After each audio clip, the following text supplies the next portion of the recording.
If you're anything like me, maybe you grew up eating tuna noodle casserole. Well, now that I'm older, I look back and I think, how could I have eaten that? I remember seeing people put canned cream of mushroom, maybe a little canned cream of celery, chunked tuna and oil.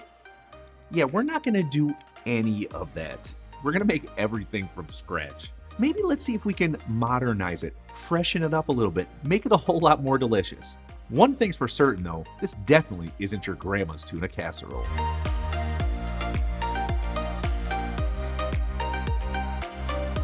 We need to start off by prepping up that delicious sauce. Sound good? Let's cook. I've got one shallot, and since we're upgrading this recipe, we'll refer to it now as a shallot. We're gonna slice off the end, slice it in half, remove that outside peel, and then what we wanna do is simply small dice the shallot. We're gonna set it to the side. Next, I have 2 whole garlic cloves. I'm gonna give them a quick smash, finely mince. And now I have 2 ribs of celery, which we are also going to small dice. Once everything is prepped, just simply set it to the side. And before we get into the mushrooms real quick, let me just remind you, all mushrooms are good here, except obviously the magical ones. Those would not be good in here. Shiitake, maitake, oysters, you name it, all good. Here's the blend that I'm gonna use. A combination of buttons, baby bellas, and portobello mushrooms. We need a total of 4 cups sliced. Now, also good practice is taking a damp paper towel and rubbing off any dirt or anything on there. And now to slice. I slice off the end and then I roll it over like this. I do this so it doesn't wobble back and forth. Once it is over to that side, just slice away. Now for the portobello mushrooms, I'm gonna remove the stem and then take a spoon. I always was taught to remove the gills out of there. They're bitter. It's just not a good look. Get rid of them, discard them. And now for the portobellos, slice them in half and then thinly slice going the other way. Once you have sliced everything up, it's all going into a bowl, the same exact bowl with the other mushrooms. We're going over to the cooktop. We need to make that tasty sauce. So in a large rondeau or regular pot, we're gonna add in 3 tablespoons of olive oil. Once it begins to lightly smoke over high heat like this, we're gonna add those mushrooms in there. Now this is important. Mushrooms take on an amazing flavor once they are caramelized. So we're not gonna move them around or push them around too much. We're gonna let them cook. After maybe 2 to 3 minutes, we're gonna come in and start to give them a stir. We wanna sear them. The umami flavors that come from this are really gonna enhance the flavor of this tuna noodle casserole. See this? Looks amazing. Let's turn the heat down to medium. Now what I'm going to do is scrape all the mushrooms to one side of the pan. We're gonna add in 1 tablespoon of unsalted butter. We're next gonna add in those shallots, followed up with the finely minced garlic, and then last but not least, the celery. We're gonna cook this and move it around on this side of the pan. We wanna get a light brown on them and make sure everything is tender. Only takes about 3 or 4 minutes. Then at that point, move everything together until it is completely combined. And this is just an optional thing here, but I'm gonna add a half cup of white wine to glaze all that goodness off the bottom of the pan. Remember, this is all about enhancing the flavor of this dish. Move everything around until the liquid is almost gone or all sec. We're next going to add in 3 tablespoons of all-purpose flour. Mix it around until combined. We're going to make a roux here because at this point we're pouring in 4 cups of whole milk. This is the liquid that is going to be the base for our sauce. We're going to turn the heat up to medium-high. That sort of activates the roux and makes it nice and thick. Once it looks like this, we're good to go. Another way to tell, let me swap out my wooden cooking spoon for a regular tablespoon.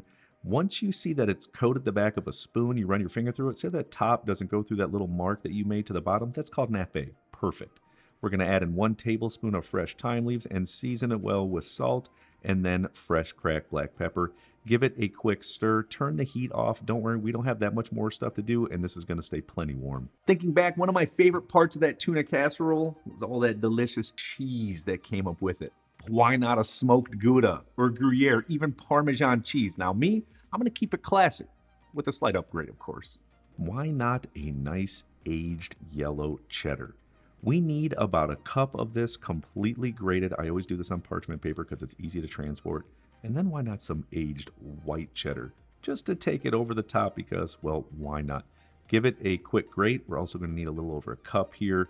Set it to the side until it's ready to be used up. One of the most important ingredients in tuna noodle casserole are the noodles in between tuna and casserole. And maybe traditionally egg noodles would be used, and those are great if you're 5 years old at the Golden Corral and want buttered noodles for dinner. How about we step it up a little bit, huh? Why not a cavatappi or even a fusilli? Fantastic. I have 1 pound. I'm just going to add to a large pot of boiling salted water. It's going to take in between 7 and 8 minutes for it to cook. We definitely want to make sure it's al dente so it soaks up more of that sauce when it bakes in the oven. Give it a quick shake, and then what we want to do is cool it down. So just run some cold water over it, mix it around until all the noodles are cool. If you need to know that it's cool, just take a bite of one. If it's cool, you're good to go.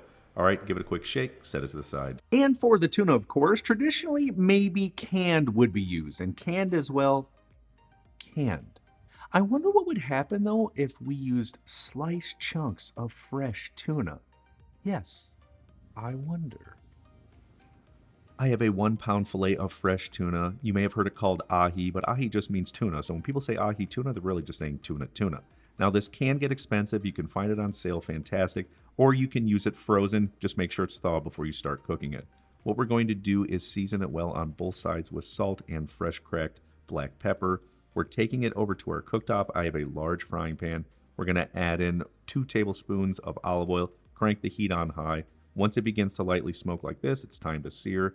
We're going to add our tuna steak in there, then immediately turn the heat down to medium-high. After about 2 minutes or so, just like in my steak au pois video, I like to move it around to make sure every little square centimeter is golden brown and perfectly seared. This is only going to cook for a total of 3 to 4 minutes on this side. We flip it over and cook it for a further 3 to 4 minutes, so a total of 6 to 8. Perfectly golden brown. Let's remove it from the pan, set it to the side on the cutting board just to let it rest. And what I like to do is squeeze a half lemon on it. This is going to add some nice acid, some nice bright flavors. It will definitely enhance the taste of this. After about a minute or two of it sitting on there, what we want to do is just slice this up. This looks absolutely perfect, and then run the knife crossways until you have nice little 1-inch chunks.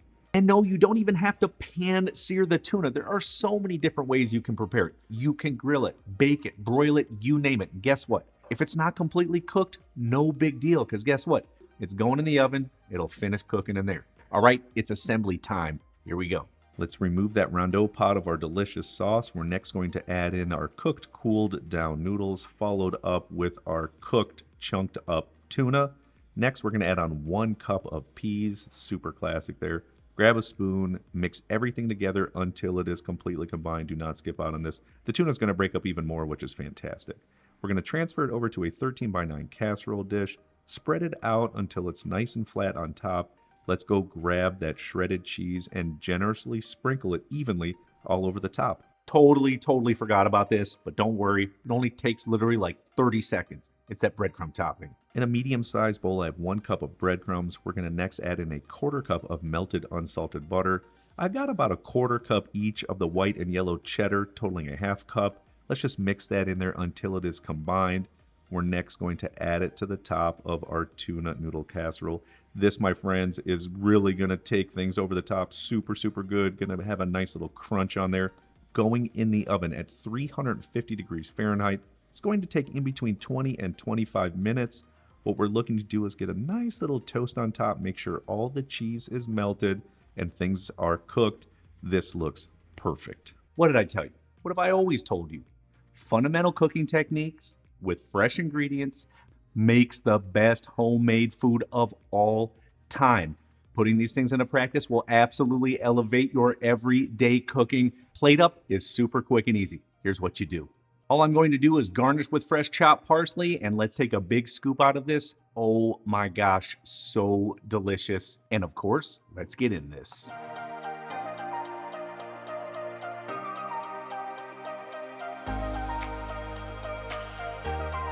So dang tasty. It's creamy, the chunks of tuna. Who are you kidding with this? Oh my gosh, the mushroom sauce, this is amazing. And if you think this was good, you have got to try out my easy broiled salmon recipe. The sauce that goes with that, woo, incredible. I'll see you there.